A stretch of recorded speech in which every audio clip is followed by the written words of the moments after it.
Robert B. Cialdini. Influence: The Psychology of Persuasion. Did it happen again? Did you catch yourself buying something you didn't actually need, like a lava lamp, just because the sales clerk persuaded you to? Or maybe you donated to a vague cause just because someone accosted you on the street. Or maybe you somehow got roped into a gym contract that you didn't really want in the first place. If so, you've likely fallen prey to a compliance professional, someone who knows exactly what buttons to push and which strings to pull to make you comply with their requests. Well, you're in luck, because the author, Robert B. Cialdini, has been through it all. He's always felt like a patsy, someone who's all too easy to trick and manipulate. And that's why he's dedicated his entire career to the question of why people comply with others' requests. He has conducted several experiments on the topic, but has also gathered data through interviewing compliance professionals, as well as by watching them ply their craft. So how does this help you? These blanks will explain 6 fundamental principles of manipulation and the most relevant persuasion techniques that compliance professionals employ. After listening to them, you'll not only be able to defend yourself from deceit, but also put these techniques to use yourself, should you wish to flex your persuasive muscle. Before we begin, we publish new content every week, so be sure to subscribe to our channel and ring the bell to get notified about the latest extracts. Our videos can be a bit longer sometimes because we never compromise on the content of the book and video. Therefore, it's important to watch the video till the end. Let's get started. Number 1. Our brain loves shortcuts, and they can be used to manipulate us. Turkey mothers are wonderful parents, loving, protective, and nurturing of their young. However, look a little more closely and you'll see that this tenderness hangs by a single thread. If a chick emits the distinctive cheep cheep sound, the mother will care for it lovingly. But if the chick does not, the mother will ignore it or even kill it. The cheep cheep sound is so persuasive that even a replica of the turkey's arch nemesis, the polecat, will elicit tender care from the mother turkey as long as it cheeps loudly. For the mother turkey, the sound is a simple shortcut that allows her to quickly and, in most cases, reliably identify its chicks, triggering its maternal instincts. We humans like to think of ourselves as clever, which is why the mother turkey shortcut can seem quite foolish to us. But the fact is that we use very similar psychological shortcuts as well. This is due to simple necessity. The world is a complex place where it's impossible for us to reflect upon the details of every decision we make. Thus, we use quick shortcuts, and most of the time they serve us well. One example of such a shortcut is that we're much more willing to do people a favor if they provide us with a reason, any reason. In an experiment to study this phenomenon, a researcher asked people queuing up to use a copy machine whether she could skip the line. She found that if she gave a reason, "May I skip the line because I'm in a rush?" 94% of people complied with her request. If she gave no reason, only 60% complied. But, fascinatingly, if she gave a nonsensical reason, "May I skip the line because I need to make copies?" 93% still complied. Apparently, people have a mental shortcut that deems any reason at all sufficient to grant a favor. More worryingly, just as scientists can trick a turkey into mothering a stuffed polecat, so-called compliance professionals like advertisers, salesmen, and con artists can fool us into using our shortcuts against our own interests. They usually do this to get us to comply with their demands, for example, to buy a product. One example is the commonly abused price indicates quality shortcut. People usually assume expensive items are of higher quality than cheap ones, and while this shortcut is often at least partially accurate, a wily salesman might well use it against us. For example, did you know that souvenir shops often sell unpopular goods by raising rather than lowering their prices? Since dealing with the complexities of life means having to rely on shortcuts, we must identify and defend ourselves against the manipulators who would trick us into wrongly using those shortcuts, lest we end up looking as foolish as the poor mother turkey. The following blinks will introduce you to 6 basic psychological principles that we use as shortcuts and which can be exploited for persuasion: reciprocation, scarcity, consistency, social proof, liking, and authority. Number 2. Humans have an overpowering need to return favors. Has anyone ever given you something on the street, like a flower or a free sample of something? Do waiters at restaurants occasionally bring complimentary sweets along with your bill? As innocent as these gestures may seem, they are actually relatively simple tricks to influence your behavior. You see, the first psychological principle of persuasion is the rule of reciprocation. We feel obliged to return favors. This rule forms the foundation of all societies, for it allowed our ancestors to share resources, safe in the knowledge that they would be reciprocated later. And if someone does us a favor and we do not return it, we feel a psychological burden. This is partially because, as a society, we are disdainful of those who do not reciprocate favors. We label them as moochers or ingrates and fear being labeled as such ourselves. How intense is the desire to reciprocate, you ask? Well, it can even be seen in the long-term relations between countries. Consider that in 1985, Ethiopia was probably one of the worst-off countries in the world, ravaged by poverty, starvation, and disease. And yet in that year, the country's Red Cross sent $5,000 to aid earthquake victims in Mexico City. Why would this desperately impoverished country send money to another faraway land? Simple. In 1935, when Italy had invaded Ethiopia, Mexico had sent aid to the country, and this was an opportunity to return the favor. In fact, people are so keen to rid themselves of the burden of reciprocity that they will often perform much larger favors in return for small ones. For example, in a 1971 study by psychologist Dennis Reagan, a researcher, Joe, masqueraded as a fellow participant and bought test subjects a 10-cent Coke as an unbidden favor. Later on, it turned out that Joe needed a favor. He was trying to sell as many raffle tickets as possible to win a prize. Would the subjects help him out by buying some? On average, the subjects who had received the unbidden Coke reciprocated by purchasing 50 cents worth of tickets, twice the amount compared to if no Coke was given. The feeling of indebtedness even seemed to outweigh likability. Some of the participants bought Joe's raffle tickets even though they said they did not like him. Obviously, this was an example of abusing the reciprocity principle because Joe was the only one making truly free choices in the situation. He not only forced a debt onto the subjects by buying them a Coke, but also chose the method of reciprocation. In the 1970s, the Krishna organization in the United States also used this tactic to great effect.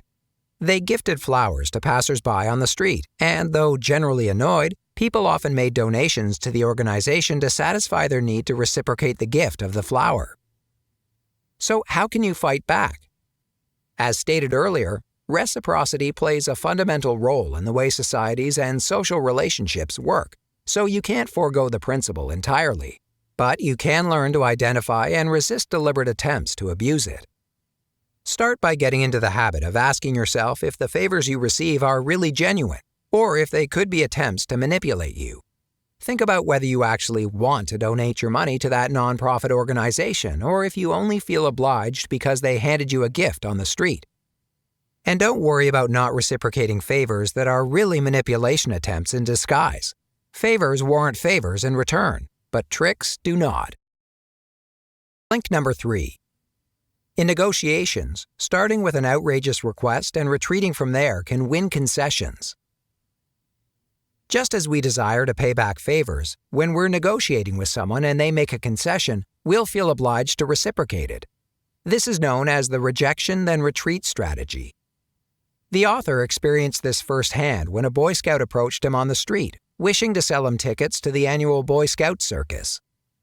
The author declined to buy the $5 ticket, after which the boy asked if, seeing as how he wasn't buying any tickets, he would at least buy some chocolate bars for $1 apiece. As a result, the author found himself buying 2 in order to match the concession the boy made when he retreated to peddling the cheaper wares.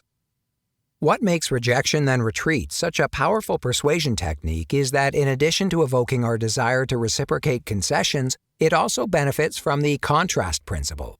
When 2 items are presented to us one after the other, the difference of the second to the first is magnified.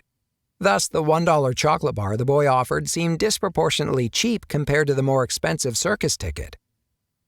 The dynamic is fairly simple to put to use.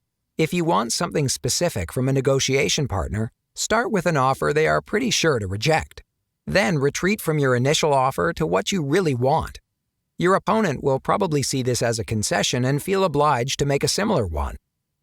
This strategy is often employed by labor negotiators who start with extreme positions and then gradually retreat while extracting concessions from the other side. However, researchers have discovered that there's a limit to how extreme your opening position can be. If it's too outrageous, you'll be seen as a bad faith negotiator, and subsequent concessions will not be reciprocated. The rejection then retreat strategy has even brought down presidents, such as in the infamous Watergate scandal. In 1972, the re-election of President Richard Nixon seemed inevitable, yet somehow a man called G. Gordon Liddy managed to convince the committee to re-elect the president, CRP, that they should give him $250,000 to burglarize the offices of the Democratic National Committee. This was a preposterously risky undertaking, but Liddy used the rejection then retreat strategy. He started by suggesting a $1 million scheme involving kidnapping, mugging, and prostitution. Though his later second and third proposals were still scandalous and incredibly ill-conceived, the CRP felt they had to give Liddy something for his concessions from his first scheme. Also, compared to the initial outrageous $1 million proposal, the $250,000 scheme involving mere burglary no longer sounded that bad. As you probably know, the burglars were caught, and the resulting scandal eventually forced Nixon to resign. Number 4. When opportunities become scarce, we desire them more. For a limited time only. Last chance. Sale ends in 2 days. There's a reason advertisers often emphasize that a sale won't last forever. According to the scarcity principle, when something is hard to obtain, it makes us more inclined to buy it. We humans see opportunities as more valuable if their availability is limited, and this seems to be because we just plain hate missing out. A 1982 study by one of Cialdini's students showed that when shoppers were told of a limited-time sale on meat, they bought 3 times more than if there was no time limit. Interestingly, this effect was compounded when people were told that only a select few knew about the sale. The scarcity of both the offer and the information itself made shoppers buy 6 times more meat than customers unaware of either limit. So when does scarcity become a powerful influence on our decision-making? 2 conditions need to be fulfilled. First, we tend to want something more if its availability has decreased recently than if it has remained steady over time. This is why revolutions tend to happen when living conditions deteriorate sharply rather than when they are consistently low. The sudden drop increases people's desire for something better, so they take to the streets. Second, competition always sets our hearts racing. Whether in auctions, romances, or real estate deals, the thought of losing something to a rival often turns us from reluctant to overzealous. This is why, for example, real estate agents often mention to buyers that several other bidders are also interested in a given house, whether true or not. In fact, a competitive situation can induce a feeding frenzy for a scarce good, even among seasoned negotiators. Take the story of Barry Diller, an executive at the TV network ABC, who was considered a mogul for his success in the entertainment industry. But then, in 1973, he paid $3.3 million for the right to show the movie The Poseidon Adventure on TV, once. This was the highest amount ever paid for a one-time showing of a film, and ABC later estimated it would lose $1 million on this deal. So why on earth did Diller pay this unprecedented amount? Simple. This was the first time the rights were sold to networks in an open bid auction, where the competitors' bids were visible to each other. This pushed the buyers into an irrational bidding war, and when the dust settled, ABC's competitors were actually relieved they hadn't won. Meanwhile, Diller grimly stated that ABC would never participate in such an auction again. To counter the eagerness that arises from scarcity, we should always consider whether we want the item in question because of its use to us, for example, its taste or function, or merely because of an irrational wish to possess it. When scarcity is being used against us, the answer will often be the latter. Number 5. Banning something makes it very desirable. You know the old adage that people only want what they can't have? Well, there is some truth to it. Parents, for example, often observe this phenomenon in their children. A toy will immediately become far more attractive if a child is expressly forbidden from playing with it. This effect is prevalent in the adult world too, and it is why censorship is such a double-edged sword. When information is banned, it is perceived as more valuable than if it were freely available. For example, a study conducted in the 1970s at the University of North Carolina showed that when college students were told that a speech opposing co-ed dorms was to be canceled and banned on campus, they became more sympathetic to the idea, and this without having heard a single word of the speech. Similarly, courtroom research indicates that juries are also influenced by censored information. It has long been known that when juries know that an insurance company will pay the bill, they tend to award larger damages to plaintiffs. Interestingly, though, they award even higher damages if they are expressly told by the judge to ignore the fact that the defendant has insurance. The forbidden information seems more relevant to them and makes them overreact, just like a forbidden toy seems immensely desirable to any child. And this applies to other things than information, too. Just consider the example of Dade County, Florida. When it declared laundry detergents containing phosphate to be illegal, not only did residents begin smuggling and hoarding masses of the product, but they also started to see phosphate-based detergents as better than before. This pining for the banished is known as the Romeo and Juliet effect, so named because parents who erect barriers to hinder the romantic relationships of their children often only manage to deepen the lover's attraction. One study of Colorado couples found that when the parents tried to interfere with their relationship, feelings of love and desire for marriage only intensified. And when the interference was lessened, romantic feelings tended to cool off, too. Just like the case with scarcity, the Romeo and Juliet effect also stems from the fact that humans really hate losing opportunities. Number 6. We want to stay true to our word.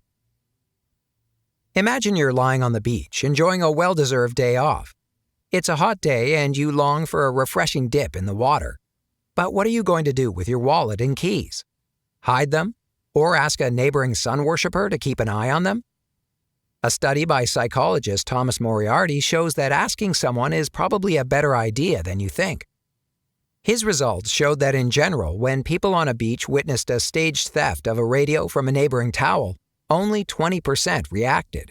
But if the owner of the towel had first asked people to please watch my things, 95% of their neighbors became near vigilantes, even chasing down the thief and forcefully grabbing back the radio. Why? Quite simply, we humans have a strong desire for consistency. We wish our actions to be consistent with what we've said. As the study showed, this drive is so strong that it even seems to trump concerns for our own personal safety. This desire for consistency stems mainly from the fact that it makes life easier. We don't need to decide how to respond to each situation we encounter if we can simply be consistent with our earlier decision. This kind of automation helps us navigate our complex world. But what dictates consistency? The answer is simple: commitment. Research shows that once we commit to something with words or actions, we wish to be consistent with that commitment. And public commitment is the most powerful driver of all. For example, after the Korean War, Chinese interrogators got American prisoners of war to collaborate using this tactic. First, they asked them to make very small concessions, such as writing and signing innocuous statements like, "America is not perfect." But then, when these statements were read publicly across the prison camp, the prisoner was often labeled a collaborator by his compatriots. Astonishingly, the prisoner then started to see himself as a collaborator as well, consequently becoming more helpful to the Chinese interrogators. He effectively adjusted his self-image to be consistent with what he had written down before. And having the commitment in writing was also an important element in this process. There is something inescapably powerful about written words signed by oneself. The widely known foot-in-the-door sales technique takes advantage of how even small commitments affect our self-image. The first goal of salespeople is to get prospects to make a small purchase that is not even intended to make a profit. Rather, it constitutes a small commitment that changes the prospect's own perception into one of a customer, making them much more amenable to the larger deal down the line. So the next time a salesperson asks you to buy something, no matter how inexpensive, be careful. Number 7. The harder we have to work to get something, the more we value it. From tribes in Africa to college fraternities in the United States, when a new member is being inducted into a group, initiation rituals commonly involve pain and degradation, sometimes even death. And efforts to curb the brutal practices always meet with dogged resistance. But why is that?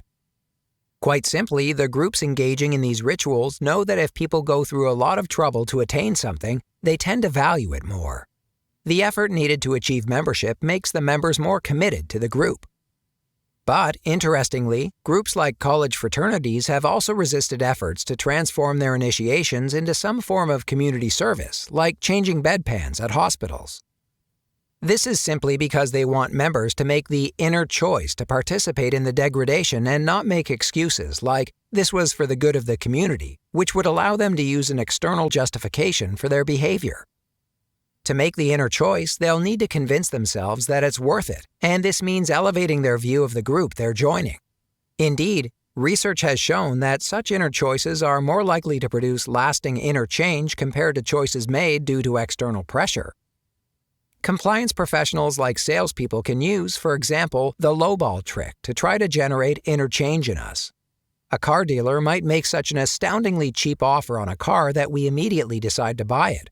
The dealer knows full well that during the test drive, we will then independently construct several other reasons to buy the car besides the price, like its good mileage or nice color. At the last minute, the initial great offer is retracted because of a bank error or another flimsy excuse, and we are quoted a more expensive price. Usually, we still end up buying the car because of the reasons we came up with independently.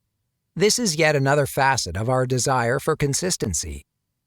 To defend against this manipulation, simply ask yourself if you'd make the purchase had you known about the true price beforehand. If the answer is no, you should walk away. Number 8. When uncertain, we look for social proof. Have you ever wondered why sitcoms often have laugh tracks? In fact, research indicates laugh tracks will make us laugh longer and more often, especially at bad jokes. This is due to the principle of social proof, which states that we often decide what the correct course of action is by looking to others' behavior. In the case of the laugh track, even artificial laughter helps convince us that others consider the jokes funny, meaning we probably should too. This dynamic is also used by church ushers who salt collection baskets with a few bills before the service to make it seem like everyone is making donations. And it's why companies often advertise products with lines like best-selling or fastest-growing. It makes customers feel like others are buying the products too. Social proof becomes a particularly powerful influence when we face uncertainty. Consider the famous case of Kitty Genovese, who was stabbed to death outside her apartment building in New York in 1964. Some neighbors heard the young woman's cries for help, but no one intervened or called the police. The media soon reported that the neighbors had been callous and completely unconcerned about their neighbor, sparking outrage. Later, it was discovered that some individual neighbors had yelled out of their windows or called the police, but still, the case is studied as a perfect example of bystander inaction, where people are less likely to help a victim in an emergency if other people are present. Psychologists speculate that this bystander effect is mostly due to two factors. First, when many people are involved, it diminishes the personal responsibility felt by each participant. Maybe someone else will call the police. Second, it's often hard to identify a real emergency, especially in an urban environment. Does the man sitting by the street need medical attention, or has he just had too much to drink? Is the scream from a murder victim or someone watching a thrilling football game? This kind of uncertainty drives people to look to others' behavior for guidance. In the Kitty Genovese case, people were trying to inconspicuously peek out their windows, so this may also have indicated to others that inaction was the right approach. So let's say you get into an emergency amid a crowd. How can you get help effectively? The safest bet is to single out an individual from the group and direct a clear help request at them. You in the green shirt, call an ambulance. This way, the person can't shy away from the responsibility and won't need to look for guidance from the others. As a result, they will almost certainly help. Number 9. People who are similar to us can greatly influence our choices. As we've just seen, people tend to look to others for guidance as to how to behave, and this tendency is strongest when the person observed is similar to ourselves, an effect that can be seen in how susceptible teenagers are to the opinions and fashion choices of their peers. Our tendency to emulate others also produces a rather grim statistic. When a suicide is highly publicized in the media, the number of people who die in airplane and car crashes increases dramatically in the following week. At first glance, this is a rather baffling phenomenon. What could explain it? The answer seems to be that, after reading about a suicide in the paper, some people resolve to take their own lives to emulate the victim. For several reasons, some decide to make their deaths seem accidental, and some of them will opt to do so while driving or, frighteningly, flying. Hence, there is an increase in unexplained crashes. Sadly, these are not people who would have committed suicide anyway. Research has shown that every front-page suicide story effectively results in the deaths of 58 people who would have otherwise gone on living. This is known as the Werther Effect, named after an 18th century book that sparked a wave of suicides across Europe, apparently in emulation of the protagonist. On average, this effect seems to be the strongest for people similar to the person whose suicide was publicized. When young people read that another youngster has committed suicide, they are more likely to take their own lives, while older people are more likely to react to news of suicides by seniors. In a less tragic setting, this dynamic is also why marketers often use advertisements featuring mostly fake interviews with regular people on the street who endorse a product. Ordinary people comprise the largest potential market for any product, and they value an endorsement by a person who seems similar to themselves. To avoid falling for this trap, make a conscious decision to be alert for such counterfeit social proof. Most of the time, you'll find the fakes easy to spot, as the dialogue is clearly scripted. And when you do spot them, you should avoid all products from the company in the future, for they deserve to be penalized for trying to manipulate you with phony social proof. Number 10. We comply with people we like, and it is easy for some people to make us like them. Have you ever been to a Tupperware party? If you go, be sure to appreciate the skill with which the business model leverages the power of compliance tricks. From reciprocity, where every attendant gets some kind of gift before the buying begins, to social proof, where every purchase made strengthens the view that similar people are also buying the product, the concept is masterfully crafted. But perhaps the greatest trick is that the invitation for the party has not come from the Tupperware presenter, but rather someone who every invitee likes, a friend. Why is this such a powerful trick? Well, as a rule, we're more compliant toward people we like. And in addition to leveraging our existing friendships like Tupperware does, wily compliance professionals also know which switches to pull to make us like a person. For one, they know we're also suckers for flattery and tend to like people who are similar to ourselves in some way. This is why salespeople frequently compliment us and claim some similarity to us. Say, "That's a nice tie, and blue is my favorite too." Another factor influencing whether we like someone or not is whether we find them physically attractive. Attractiveness produces a so-called halo effect, meaning that we tend to see attractive people as smart, kind, and honest. Worryingly, we even tend to vote for more attractive candidates in elections.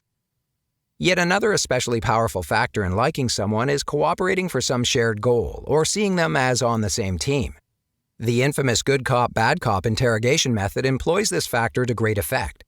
After a suspect is verbally abused by the bad cop, the kind and understanding good cop stands up for the suspect, seeming like a friend and trusted confidant, and thus often eliciting a confession. Finally, the things we associate with people are central to their likability. Weathermen, for example, have gotten death threats for accurately predicting poor weather, simply because they are associated with it. On the other hand, if we hear about something while eating delicious food, we tend to associate the matter in question with the positive feelings elicited by the food. To protect ourselves against likability manipulation, a good step is to ask ourselves whether we have come to like someone or something unusually strongly in a short time. If so, this could be due to some form of manipulation, and alarm bells should ring. Number 11. We obey authorities without question, and mere symbols of authority can already win our compliance. From birth, we're taught to always obey figures of authority, be they teachers, doctors, or police officers. Unfortunately, this tendency to comply with authority is so ingrained and powerful that we don't bother to think or challenge perceived authority figures before obeying them. Renowned psychologist Stanley Milgram conducted a study in the 1960s showing that volunteers would administer potentially lethal electric shocks to others simply because they were told to do so by an authority figure. Although no one was harmed, the experimenters were surprised by the results. Or consider the example of a nurse who got written instructions from a doctor, an authority figure, to treat a person with an ache in his right ear. Administer the medicine in our ear. She proceeded to put the drops in the patient's anus, and neither she nor the patient stopped to question how this would help his earache. That's because authority negates independent thinking. And if we have no reliable evidence of another person's authority, we use symbols of authority to estimate it. Titles, for example, are very powerful devices that greatly influence our perception of someone.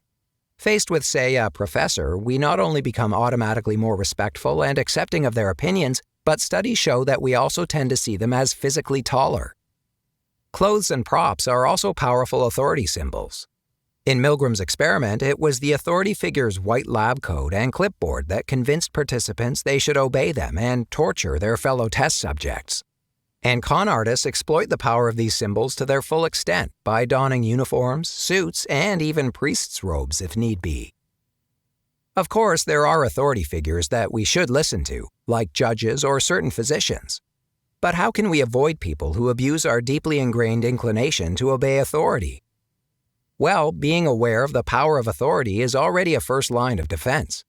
And to quickly and easily recognize if an authority figure should be obeyed, we should ask ourselves 2 questions. First, is this person really an authority or merely masquerading as one? Are their credentials valid for this situation? For example, actor Robert Young became famous for portraying the titular doctor in the TV show Marcus Welby, MD from 1969 to 1976. He also became the face of Sanka Coffee in many advertisements, which were very successful because people considered the actor to be a doctor and an authority figure, even though Young merely played one on TV. Here, simply asking if his credentials were valid for recommending Sanka Coffee would have revealed him as a false authority. The second question you should ask when confronted with an apparent authority figure is, how honest can we expect this authority to be in this situation? Do they have our or their best interests at heart? A waiter, for example, may be an expert on the wine list at a restaurant, but also stands to gain from recommending more expensive wines. So there we have it, the methods experts use to influence you. Knowing these 6 fundamental principles of persuasion, reciprocation, scarcity, consistency, social proof, liking, and authority, will hopefully help you protect yourself against them. You've just heard Our Blinks to Influence by Robert B. Cialdini. The key message of this book is that in many situations, we humans like to avoid thinking about how we should react by using predictable shortcuts to guide our decisions. Compliance professionals like advertisers, con artists, and salespeople take advantage of these pre-programmed human reactions to elicit the response that's in their best interests, not ours. Specifically, they leverage the principles of reciprocation, scarcity, consistency, social proof, liking, and authority. Since we cannot stop using these shortcuts that mostly serve us well, we must instead learn to defend ourselves against the manipulators who abuse them. Got feedback? We'd love to hear from you about our content. Just share your thoughts and book recommendations in the comments section, and be sure to subscribe to our channel and ring the bell to get notified about the latest extracts. Thank you and have a great day.